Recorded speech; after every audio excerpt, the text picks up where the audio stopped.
Crack हमारे मकानों को पड़ता है, लेकिन रोजगार हमारे बच्चों को इन प्रोजेक्टों में नसीब नहीं होता।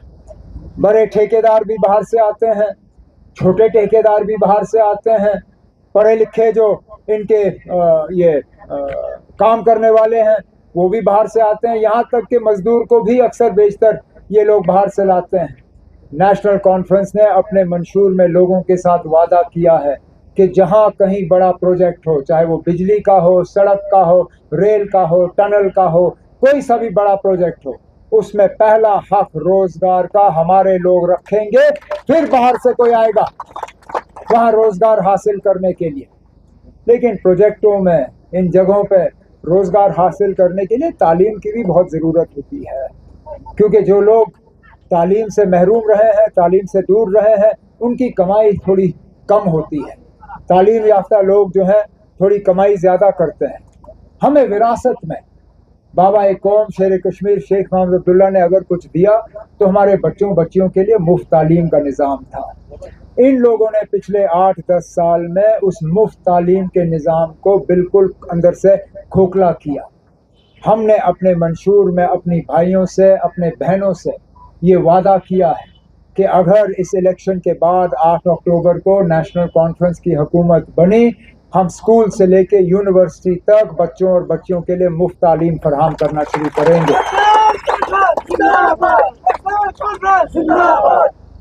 सोशल वेलफेयर स्कीमों के हवाले से मियाँ साहब ने भी उनका जिक्र किया, महबूब साहब ने भी उनका जिक्र किया। स्कीम तो है, लेकिन उस स्कीम में से हमें कुछ मिलता नहीं, चाहे वो शेड्यूल ट्राइब के वेलफेयर के लिए स्कीमें हो, चाहे वो ओल्ड एज पेंशन हो, चाहे वो विडो पेंशन हो। हर लिहाज से देखें तो ये स्कीमें नाम के हैं, काम के नहीं हैं। इसी तरह महात्मा गांधी नरेगा, जिसके तहत आप लोगों की थोड़ी बहुत आपके जॉब कार्ड बनते थे, आप लोग काम करते थे, उसकी कमाई होती थी, इन्होंने उसको भी जो है अंदर से खोखला किया। हम शेर कश्मीर वेलफेयर पॉलिसी के तहत नौजवानों को, जो बेरोजगार नौजवान पढ़े लिखे हैं, हम उनको वजीफ़ा देते थे, इन लोगों ने वो भी बंद किया। इंशाल्लाह हुकूमत बनेगी तो हम इन तमाम चीज़ों को, इन तमाम स्कीमों को दोबारा जो है जिंदा करके आपके सामने पेश करेंगे, ताकि आज के हालात के जो आपकी मुश्किलात हैं वो आप दूर कर पाओगे। लेकिन ये सब चीज़ें तब मुमकिन होंगी जब आप अपने वोट का सही इस्तेमाल करोगे। हम तो वादे कर सकते हैं, लेकिन इन वादों को अमली जामा पहनाना, उसकी ताकत आप लोग रखते हो। फैसला आपने करना है। मैं सिर्फ आपसे गुजारिश कर सकता हूं, और आज बदकिस्मती से हम आपको कुछ दे नहीं सकते। आज अगर हम आए हैं तो कुछ मांगने के लिए आए हैं, लेकिन आपको मैं ये वादा करके यहाँ से मैं रुखसत होऊंगा कि आप हमारी इस एक मांग को कबूल करिए, उसके बाद इंशाल्लाह अगले 5 साल के लिए आप मांगे और हम देने का काम करेंगे। क्योंकि हमने जम्मू कश्मीर को इस दलदल से निकालना है, इस मुसीबत से निकालना है। अपने खोए हुए हकूक जो हैं, जो हमसे छीने गए हैं, हमने दोबारा उनको हासिल करना है। हमने यहाँ के जो मायूस चेहरे हैं उन पे एक मुस्कुराहट लानी है, लेकिन उसके लिए बहुत ज़रूरी है कि आप अपने वोटों को तकसीम ना होने दें। लोग यहाँ पे मज़हब के नाम पे वोट मांगेंगे, इलाके के नाम पे वोट मांग लेंगे, तरह तरह के और हरबे इस्तेमाल होंगे, क्या पता कुछ नोट भी बांटे जाएंगे। लेकिन मेहरबानी करके आप लोग अभी से लेके 18 सितंबर तक आपके पास वक्त है। 18 सितंबर को आपने वोट डालने हैं।